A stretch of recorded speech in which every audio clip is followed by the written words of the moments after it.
ஒரு நாள்ல ஆபிரகாம் யார் அப்படின்னா, சோதோம் கொமோரா பட்டணத்தில் இருக்கிற ஜனங்கள் தன்னுடைய சகோதரனை பிடிச்சிட்டு போயிட்டாங்கன்னு சொல்லி தன்னுடைய வீட்டில் இருக்கிற சின்ன பிள்ளைகள் முதற்கொண்டு எல்லாரையுமே யுத்தத்திற்கு அழைத்து கொண்டு போய் அந்த ராஜாவை முறியடித்து அந்த பட்டணத்தையே கொண்டு வந்துட்டான்.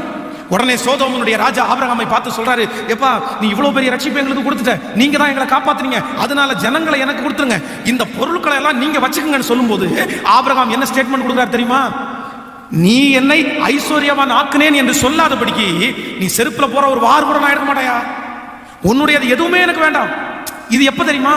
இது ஆண்டவரோட நடந்து ஆண்டவரோட பேசி ஜோம் பண்ணிட்டு இருக்கும்போது இப்படிப்பட்ட ஒரு தீர்மானம் எடுக்கிறான்.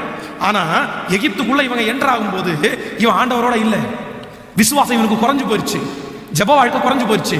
இப்போ அவனுடைய மனைவி அழகா இருக்கிறத பார்த்து கர்த்தர் தானே எனக்கு இணைச்சாரு, ஆண்டவர் தானே எனக்கு கொடுத்தாரு, கண்டிப்பா ஆண்டவர் என்ன போஷிப்பார் அப்படின்ற நம்பிக்கை கூட அவனுக்குள்ள இல்ல.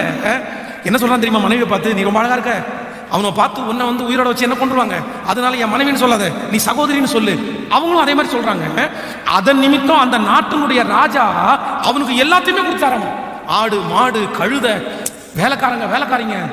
நான் நம்புறேன் ஆண்டவரோட இல்லாத போது வருகிற ஆசீர்வாதத்துல ஒரு நாள் ஆண்டவருடைய பிள்ளைங்க என்ன பண்ணக்கூடாதுன்னா சந்தோஷப்பட்டுறவே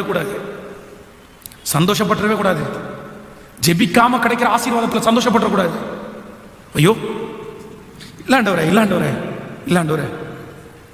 ரூத்தை குறித்து வேதம் சொல்லுகிறது, தன்னுடைய ஆண்டவருடைய வார்த்தையை விட்டு பெத்தேலை விட்டு இப்பொழுது கடந்து போயிட்டாங்க.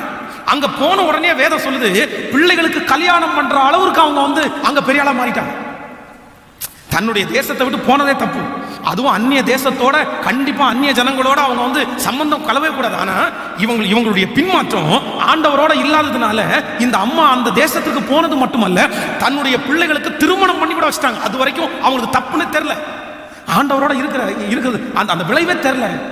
ஆனா அந்த ஆசீர்வாதம் கடைசி வரைக்கும் அவங்களுக்கு நிலைச்சிச்சா அப்படின்னா, அந்த ஆசீர்வாதம் நிலைக்கல.